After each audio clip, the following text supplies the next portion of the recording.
Capítulo 8. O prêmio no prato. Uma amiga, a quem chamarei de Laís, teve a vida para sempre marcada por um crime. Senhora dinâmica e cristã, mãe e avó dedicada, dirige uma congregação da igreja em sua fazenda.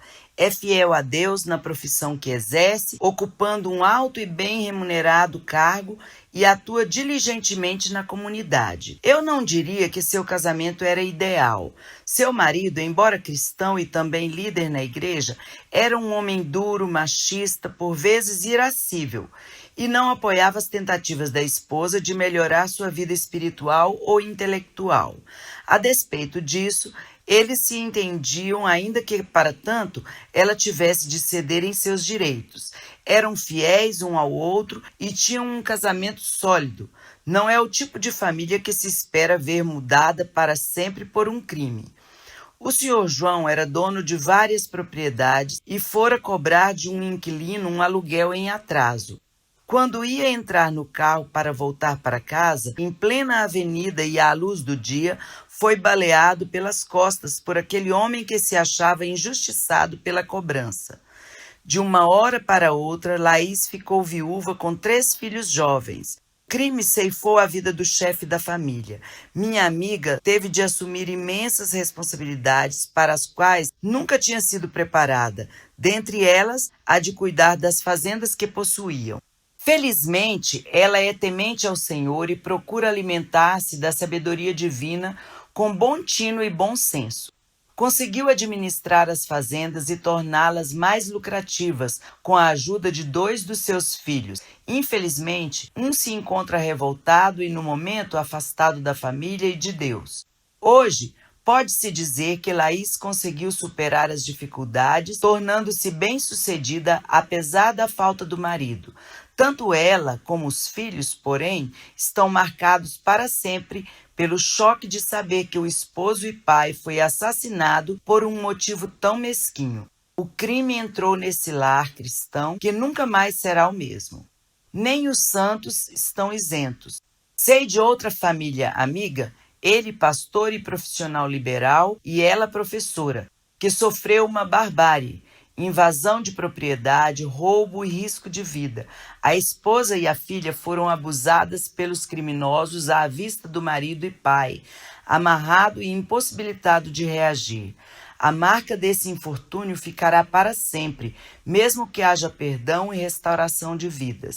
8 das 22 vítimas da chacina praticada por alguns policiais em agosto de 1993, na favela de Vigário Geral, Rio de Janeiro, eram reconhecidamente cristãs e nada tinham a ver com o submundo do crime e das drogas. No entanto, a tragédia entrou irremediavelmente na vida de cada uma. Foi assim também com João Batista, a voz que clama no deserto, homem justo e santo que veio preparar o caminho para a vinda de Cristo. Os 2 primeiros discípulos de Jesus, André e Pedro, foram antes discípulos de João. Ele batizava em Betânia, do outro lado do Jordão, onde batizou também o Mestre, a quem chamou de Cordeiro de Deus. João 1, 19-42. Todo o trabalho de João era no sentido de levar as pessoas ao arrependimento e a uma mudança de vida, em preparação para o ministério do Messias. Falava a fariseus e saduceus, ricos e pobres, publicanos, pescadores, soldados, lavradores, sacerdotes e até ao rei. Certa ocasião, mandou dizer a Herodes Antipas, o tetrarca, que ele deveria arrepender-se de haver tomado a mulher de seu irmão Filipe e de todas as maldades que o mesmo Herodes havia feito. Lucas 3, de 1-20. Ora, esse tetrarca, que 3 anos mais tarde, na véspera da crucificação, interrogaria Jesus, tinha um histórico familiar de maldade. Seu pai, Herodes o Grande, conhecido na história pelas construções faraônicas de Massada, Cesareia e Herodium, e pela reconstrução do templo em Jerusalém, era também quem mandara matar a esposa, o irmão e os inocentes na época do nascimento de Cristo. João não se intimidava nem com o poder, nem com a posição social desse homem. Pregava veementemente contra seus atos. Talvez por temer que uma pregação tão ousada incitasse o povo a rebelar-se, o rei lançou-o no cárcere. Queria fechar a boca do crítico de suas imoralidades, mas ao mesmo tempo tinha medo de matá-lo e grande interesse em ouvi-lo. Marcos 6:20. Para Herodias, cunhada e amante dele, João era um lembrete constante de que não era uma mulher digna, por isso queria matá-lo. Esperava apenas um momento que lhe parecesse propício para a realização de seu intento. Certo dia, Herodes oferecia um banquete por ocasião de seu aniversário, quando Salomé, filha do primeiro casamento de Herodias, muito lhe agradou ao apresentar-se dançando diante de todos. Por isso disse à jovem: se pedires, mesmo que seja metade do meu reino, eu te darei. Marcos 6:23. A mocinha faceira foi então aos bastidores procurar a mãe. Que é que devo pedir? A cabeça de João Batista. Para Herodes, a opinião pública era tirana. Ele mandara prender João Batista por causa de sua franca pregação sobre pecado e arrependimento, para que o povo não se insurgisse contra o rei. Contudo, não queria matá-lo por temer a censura das pessoas. Entretanto, acabou entregando-o à morte por medo da reprovação dos dignatários e oficiais, diante dos quais jurou dar a Salomé o que ela pedisse. A cabeça de João Batista foi entregue num prato à jovem, e esta, por sua vez, entregou-a à sua mãe. Nessa história, a opinião pública ficou marcada com sangue através dos tempos. Os discípulos de João vieram buscar seu corpo e o sepultaram. Quando Jesus soube do assassinato, chamou os discípulos à parte para repousar e se refazer do horror da notícia. Marcos 6:34 relata que, ao desembarcar, viu Jesus uma grande multidão e compadeceu-se deles, porque eram como ovelhas que não têm pastor, e passou a ensinar-lhes muitas coisas. Em seguida, ocorreu a primeira multiplicação dos pães. Apesar da dor, do sofrimento pessoal e moral de saber da morte de seu primo e precursor, Jesus compadeceu-se dos outros e ministrou-lhes a palavra e o pão. Na vida cristã, entre as necessidades daqueles que nos cercam e as nossas, muitas vezes vamos encontrar tensão. Temos de reconhecer que precisamos de momentos à parte para descansar e recarregar as baterias espirituais, mas nem sempre gozaremos esses períodos sem sermos interrompidos. Com o Mestre, aprendemos a ter compaixão de nosso próximo, que vagueia como ovelhas sem pastor. A mulher experimenta isso em pequenas coisas. Seu trabalho é interrompido por uma criança com febre que precisa que mamãe a leve para casa, por telefonemas de amigas aflitas que carecem de um ombro amigo onde possam chorar e por pedidos de atenção ou resolução por parte do marido. Por vezes, penso que vivo de interrupções. Meu ministério de ensino, através da disciplina de escrever, está sujeito ao trabalho de cozinhar, cuidar dos afazeres da casa, de receber e fazer visitas e de acompanhar a outros em suas diversas tarefas. Geralmente sou chamada a oferecer conforto e ministrar paz quando eu mesma estou em conflito, precisando de ajuda.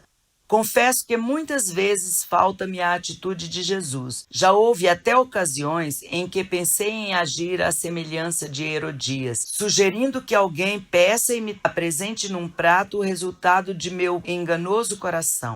Felizmente, porém, Jesus é soberano e o Espírito Santo detém a maldade de nosso coração astucioso. Talvez você tenha uma vida protegida, privilegiada e pense que nunca se deparará com conflitos como os que eu confesso ter. Mas tenho descoberto que as pessoas mais protegidas também podem sofrer violências e até mesmo crimes. E as mais bondosas são também capazes de desejar soluções comparáveis à de Herodias. Entrou em meu círculo de amizades uma jovem que demonstrava equilíbrio e graça diante de seus problemas. Não partiu para um crime, nem desejava isso. Quando casou, não era cristã. Era de boa família, moça prendada e preparada, gozava a vida como desejava. Seu marido era um profissional liberal inteligente e capaz, gente totalmente normal de classe média abastada. Divertiam-se em fins de semana, como a maioria de seus amigos.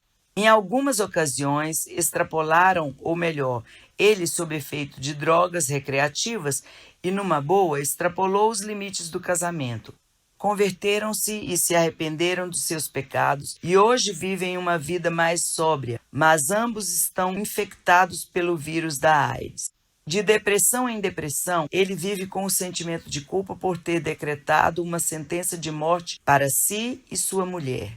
Ela tenta driblar os altos e baixos dele, tendo de lidar também com suas próprias inseguranças e incertezas.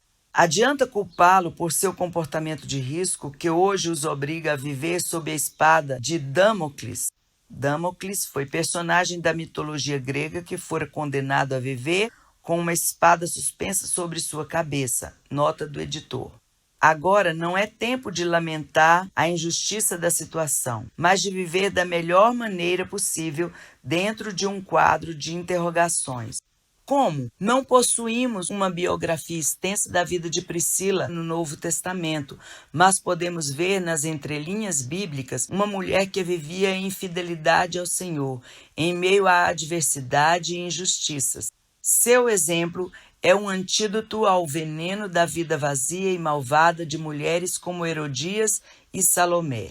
Priscila e Áquila tiveram de deixar seu lar em Roma, porque Cláudio ordenara que todos os judeus fossem expulsos daquela cidade. Mudaram-se então para Corinto, e Paulo passou a morar e a trabalhar com eles, porque exerciam a mesma profissão, fabricantes de tendas. Atos 18. Por 1 ano e meio, o casal partilhou da pregação e vida do apóstolo. Aos sábados, Paulo ia à sinagoga, procurando persuadir os judeus e os gregos. Quando Silas e Timóteo chegaram, resolveu dedicar-se exclusivamente à pregação da palavra.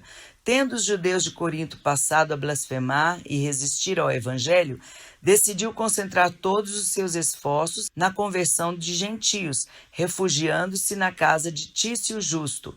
Foi lá que Crispo, chefe da sinagoga, converteu-se com toda a sua família. Na hora em que Paulo sentiu o desânimo, teve uma visão em que o Senhor Jesus lhe disse: "Não temas, pelo contrário, fala e não te cales, porquanto eu estou contigo e ninguém ousará fazer-te mal, pois tenho muito povo nesta cidade." Atos 18, 9 e 10. Paulo obedeceu a Jesus e, por causa disso, os judeus o levaram, juntamente com Sóstenes, ao tribunal. Julgando sem importância as acusações, o procônsul Gálio os expulsou e Paulo escapou de suas mãos. Sóstenes, entretanto, foi espancado. Áquila e Priscila acompanharam o apóstolo quando ele resolveu partir. Uma pista para sabermos por que ele não foi surrado encontra-se no fim de sua carta aos Romanos, escrita muitos anos depois, quando Áquila e Priscila já estavam morando novamente em Roma. Saudai a Priscila e a Áquila, meus cooperadores em Cristo Jesus, os quais pela minha vida arriscaram as suas próprias cabeças. E isto lhes agradeço, não somente eu, mas também todas as igrejas dos gentios. Romanos 16, 3 e 4. Paulo seguiu seu caminho para a Síria. Apolo, judeu alexandrino de grande cultura e amor por Jesus, entrou em cena. Pregava com ousadia na sinagoga, mas havia falhas em seu ensino, pois só conhecia o batismo de João. Priscila e Áquila, agora morando em Éfeso, explicaram-lhe a verdade de Deus com mais exatidão. Preparando Apolo, esse casal abriu caminho para um ministério mais amplo em toda a Acaia. O narrador de Atos diz que animaram-no os irmãos e escreveram aos discípulos para o receberem. Tendo chegado, auxiliou muito aqueles que, mediante a graça, haviam crido, porque com grande poder convencia publicamente os judeus, provando, por meio das Escrituras, que o Cristo é Jesus. Atos 18, 27 e 28. Em sua primeira carta aos Coríntios, Paulo inclui saudações de Áquila e Priscila, como também da igreja que está na casa deles. Anos mais tarde, em sua segunda carta a Timóteo, Paulo manda saudações ao casal. Concluímos por esses indícios que Priscila não se deixou derrotar pelo fato de ter sido desterrada e de ter perdido seus bens quando fugiram de Roma. O período de trabalho árduo, fazer tendas de pele ou couro de animais, implicava em ferir os dedos ao curtir, cortar e cozer. Era também o momento de compartilhar experiências em longas conversas com o apóstolo, que fora instruído aos pés de Gamaliel e aos pontapés de todo mundo, em suas viagens por amor do Evangelho. Priscila e seu companheiro e marido aproveitavam a oportunidade para aprender juntos, em nível de igualdade. Quando Paulo os deixou, já havia uma igreja reunindo-se em sua casa, e além disso, costumavam hospedar a outros seguidores de Jesus. Não há qualquer sinal de que Priscila fosse menos atuante ou importante que seu esposo na formação e reformulação da fé de Apolo, que veio a ser um grande pregador. Paulo sempre se referia a eles como cooperadores no Evangelho, considerando-os uma equipe missionária. Será que eu vivo como uma cooperadora do Evangelho ou como uma destruidora de vidas? E você, quando Paulo escreveu a Timóteo a respeito de falsos mestres, falou: se alguém ensina outra doutrina e não concorda com as sãs palavras de nosso Senhor Jesus Cristo e com o ensino segundo a piedade, é enfatuado, nada entende, mas tem mania por questões e contendas de palavras, de que nascem inveja, provocação, difamações, suspeitas malignas, altercações sem fim, por homens ou mulheres cuja mente é pervertida e privados da verdade, supondo que a piedade é fonte de lucro. De fato, grande fonte de lucro é a piedade com o contentamento. 1 Timóteo 6, 3-6. O casal de fazedores de tenda que Paulo deixou em Éfeso ensinava a verdade segundo a piedade e não como fonte de lucro. Talvez como o apóstolo considerassem tudo como perda diante da sublimidade de Cristo. Priscila não era apenas ouvinte passiva da palavra, mas operosa praticante. É um exemplo que devemos seguir. A primeira pessoa convertida na Europa, resultado da obediência de Paulo ao chamado para a Macedônia, foi uma mulher. Atos 16, 6-15, narra a história de portas fechadas e portas escancaradas. Em Filipos, primeira cidade da Macedônia, quando chegou o sábado, saímos da cidade para junto do rio, onde nos pareceu haver um lugar de oração, e assentando-nos, falamos às mulheres que para ali tinham concorrido. Atos 16, 13. Não havia sinagoga em Filipos, provavelmente por não haver 10 chefes de família, judeus piedosos que quisessem formar uma minha. Para os judeus, deveria haver o mínimo de 10 homens para formar uma congregação. Contudo, algumas mulheres se reuniram junto ao rio para orar e ouvir a palavra de Deus. Uma dessas, Lídia, teve seu coração aberto pelo Senhor para atender ao que Paulo dizia. Era provavelmente uma senhora rica e de alta posição social, porque comercializava púrpura, um tecido tingido para o uso da realeza. Talvez fosse viúva ou solteira. Há menção a toda sua casa, que poderia constar de filhos, parentes, empregados e agregados, mas não há qualquer referência a um marido. Todos foram batizados e ela insistiu em oferecer hospedagem a Paulo e sua equipe, que nessa ocasião era composta de Timóteo, Lucas e Silas. Ao mesmo lugar de oração em que Lídia conheceu a verdade, acorria outra mulher, jovem possessa de espírito adivinhador, a qual, adivinhando, dava grande lucro aos seus senhores. Atos 16, 16. Durante vários dias, no momento em que as pessoas se reuniam para ouvir a palavra e orar, a escrava seguia a Paulo e seus companheiros gritando: estes homens são servos do Deus Altíssimo e vos anunciam o caminho da salvação. Atos 16, 17. Dizia a verdade, mas fazia-o sob influência demoníaca. Após vários dias dessa perturbação no culto, Paulo, já indignado, ordenou que o espírito maligno se retirasse dela, e ela ficou sã. Seus senhores se enfureceram por haver perdido a fonte de lucro e arrastaram Paulo e Silas às autoridades. Com falso testemunho, conseguiram que os missionários fossem presos. Foi então que aconteceu a maravilhosa libertação e conversão do carcereiro. Depois de tudo, um drama empolgante e digno do melhor filme de ação sobrenatural do Espírito Santo, Paulo e Silas dirigiram-se para a casa de Lídia e, vendo os irmãos, os confortaram. Então partiram. Atos 16, 40. Qual dessas realidades se assemelha à sua? A dificuldade de uma viúva cristã vítima de um crime? A frivolidade de uma dançarina pagã que com crueldade pede numa bandeja a cabeça de um homem? A dor de ter a vida e o lar dominados por uma doença para a qual ainda não existia cura? A fidelidade e lucidez demonstradas por Priscila ao utilizar desterros e perdas como oportunidade de ensinar a palavra de Deus, colaborando não só com seu marido, mas com o apóstolo que expandiu o evangelho pelo mundo gentio? A existência de oração e a ação em favor dos santos manifestada pela comerciante Lídia?